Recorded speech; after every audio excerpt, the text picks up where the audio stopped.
référait à des substances. J'imagine que c'était de la dope. Oui, c'était pas des pilules pour la haute pression. C'était pas de la sauce tomate. Alors, il a pris de la drogue. Ça vient faire quoi? Il a probablement pris du PCP, un psychostimulant quelconque, un peu de poudre, du cannabis avec du PCP dedans. Et ça fait quoi? Ça active une psychose. Alors, l'individu avait, pour répondre à ta question, avait possiblement ou pouvait avoir une schizophrénie discrète. Il prend du PCP, il prend du pot avec du PCP dedans ou un psychostimulant, et là, il en pète toute une. Il part en paranoïant, puis pas à peu près, prend un couteau, puis tranche la gorge de quelqu'un, on élimine le démon, puis en tout cas, etc. Il devait possiblement avoir un délire. Il faudrait voir dans son dossier, maintenant qu'il est traité, qu'est-ce qu'il avait comme délire. Mais, avec une réserve, lorsqu'il est traité, il se pourrait qu'avec le traitement, il ne se rappelle pas des symptômes. Autrement dit, il faut l'évaluer juste au bon moment avant de le soigner. Parce que ça fait comme certains psychiatres qui voient certains de mes patients, ils ont un méchant traitement. Les patients de Manu, ils n'ont rien, ils sont bien. Je comprends, ils ont une dose élevée d'antipsychotiques. Alors, fais attention quand tu fais ton évaluation. C'est une profession qui n'est pas facile, qui demande beaucoup de doigté, beaucoup d'expérience, et il arrive souvent des erreurs. Alors, on a assisté, il n'y a pas longtemps, au témoignage de Gilles Chamberlain, pour ceux qui ont suivi ça. Il y a, concernant Magnotta, et Chamberlain, un grand psychiatre de Pinel, une éminence en psychiatrie, a réussi le tour de force de témoigner 3 jours en cours sur Magnotta sans l'avoir évalué. Je capote! Jean-Luc! Ah oui, vrai comme vous êtes là. Il ne l'a pas vu, puis il a réussi à témoigner 3 jours. J'ai suivi ça attentivement. J'étais le psychiatre commentateur de TVA, de LCN. Alors, je suivais ça avec beaucoup d'intérêt. Oui. Et ça nous amène au système adversarial, les amis. Il n'est pas parfait. Jean-Luc est allé en France, je suis au courant. Il y a une banque de noms, puis on y a recours, etc. Puis, dans certains cas, ça ne va pas pire. Ici, au Québec, moi, j'aurais vraiment peur de la complaisance. Parce que tu as remarqué un phénomène, c'est qu'à un moment donné, il y a une petite clique qui devienne pour la couronne. C'est toujours les mêmes. C'est payant. C'est payant. On a su combien le psychiatre avait chargé pour aller chercher Magnotta, mais moi, j'aurais aimé savoir la facture, le montant de la facture de Chamberlain. Il n'est pas mauvais, le système adversarial, parce que mon ami Gilles, je me suis mesuré avec, et son expertise avait été écartée par le juge. Oui, c'est pas mauvais à l'occasion.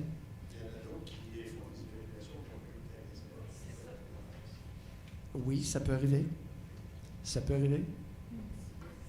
Alors, il n'y a pas de système parfait. J'ai entendu Yves Lamontagne arriver avec ça aussi, sa liste. Il y a des dangers. Il y a des dangers à se priver d'un système adversarial. J'en ferai pas une grande promotion, mais je préviens que en psychiatrie, au Québec, il y a facilement des psychiatres complaisants. Ils vont essayer de se mettre le nez dans la direction du vent dominant. Oh oui, en psychiatrie, ça existe, puis c'est pas rare. Alors, ils sentent certaines pressions et ils vont fournir leurs services dans ce sens-là. La question, c'est est-ce qu'un être humain peut tuer un autre être humain sans être malade au moment du meurtre, ou il faut se... Régulièrement. Militaires, policiers, tueurs à gages. Ben non. Mais non. Mais l'affaire Garand, là, tu as vu le livre? On le glorifie même. On lui fait un livre. Il va avoir... Ah, écoutez, ça finit plus. Et puis, écoute, les motards ont le tueur attitré. Puis, ainsi va la vie. Alors, il y a des individus que donne-le pas un gun. Alors oui, il y a des individus qui tuent facilement.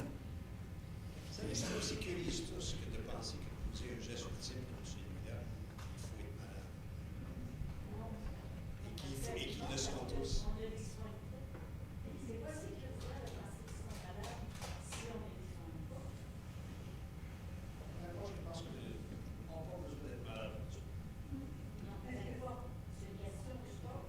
Mais c'est pas sécurisant. Non, mais je veux dire, c'est pas sécurisant pour nous de dire qu'ils sont malades, puisqu'on ne les soigne pas. D'accord, si le docteur Duclos était malade, il se retrouve en peu de temps, pas sécurisant. Ah oui, oui, je comprends votre point. C'est qu'on a prétendu qu'il avait perdu la carte, qu'il n'était pas en possession raisonnable de ses facultés mentales, mais libéré un an après. Alors là, il est malade. S'il est malade, il est malade de quoi? Il est traité pour quoi? S'il n'est pas traité, est-ce qu'il peut recommencer?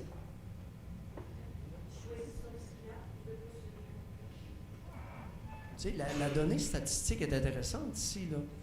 9 fois plus d'individus reconnus criminellement responsables au Québec qu'en Ontario. Non responsables, excusez. Et une fois qu'ils sont libérés, ils rechutent 2 fois plus qu'en Ontario. Ça m'a interpellé, cette donnée-là.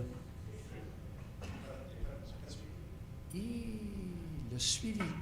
Et là, ça me concerne comme psychiatre. Est-ce que les psychiatres ont bien suivi les patients une fois la désince de l'azur amorcée? La réponse, c'est non. Et lorsque j'essaie, moi, de les traiter avec des doses élevées d'antipsychotiques, on me met au cachot, on me radie alouette. Et si tu me permets, juste pour appuyer. D'enseignement? Non, Jean-Luc, d'enseignement à l'Université de Montréal. Ils n'ont pas enseigné aux psychiatres à l'Université de Montréal les soins adéquats à cette clientèle-là.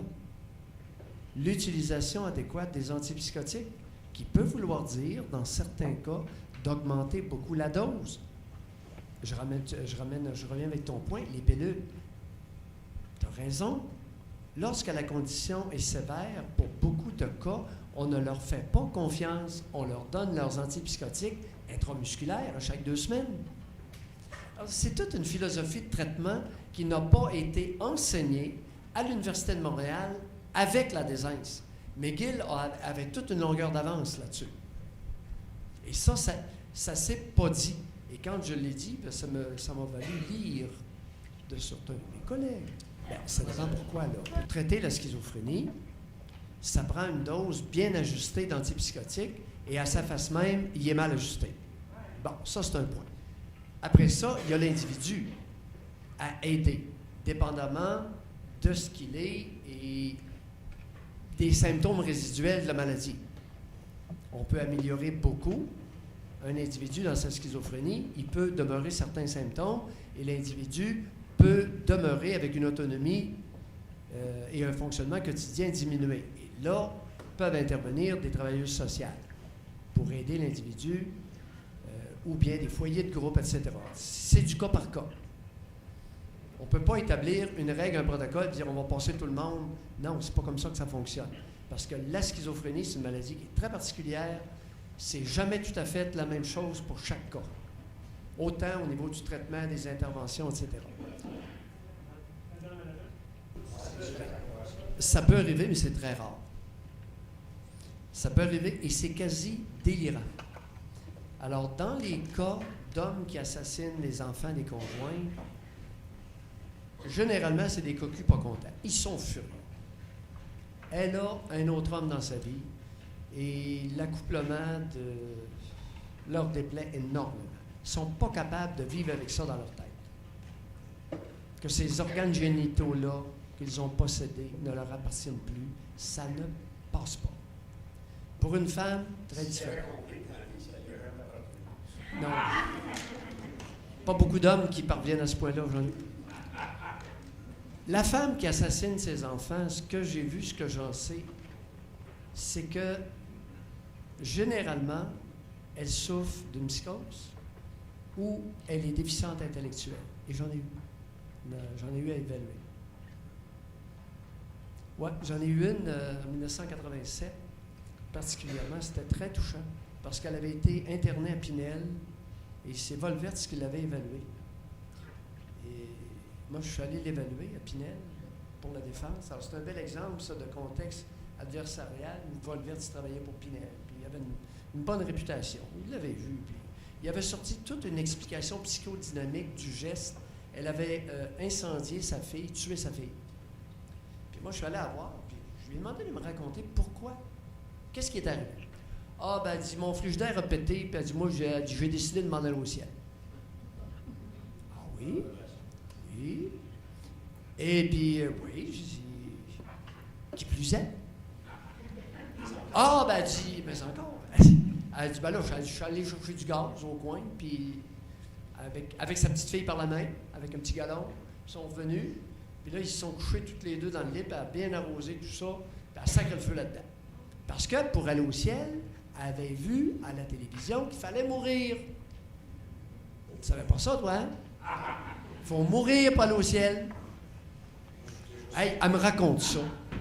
Je la fais évaluer un test psychométrique, 67 de QI.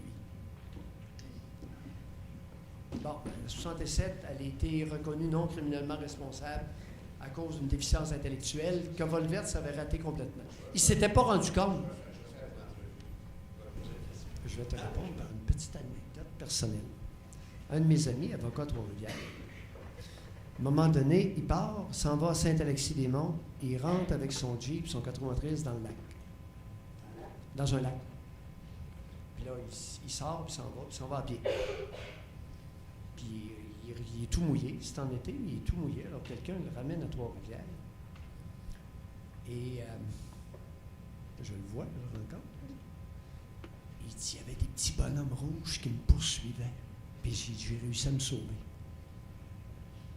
Oh. Puis un avocat de 52, 48, 52. Aucun antécédent médical, jamais été malade de rien. Hospitalisé en psychiatrie, parce que c'est mon chum, alors, tu sais. Puis je lui demande, je suggère à sa conjointe, j'ai dit, dis-leur de passer un CT scan, un scanner du cerveau, puis une résonance magnétique. Le psychiatre qui s'en occupe passe ça, il n'y a rien. Le cerveau est beau. Je ne suis pas content, là. Tu comprends? Je dis pas un mot. C'est mon chum. Je dis pas un mot. 6 mois après, je lui ai prescrit le même test.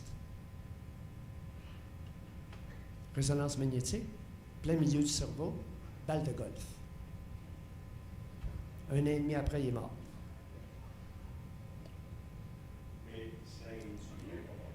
Je savais qu'il y avait quelque chose, une tumeur au cerveau. Puis j'ai dit, la première fois qu'on l'a pris, elle était trop petite, la tumeur, pour être détectable. Le deuxième coup est assez grave. 6 mois après, il est opéré, une première fois, une deuxième, puis il est mort un an et demi plus tard. Alors, la neuroradiologie, là, c'est pas une joke.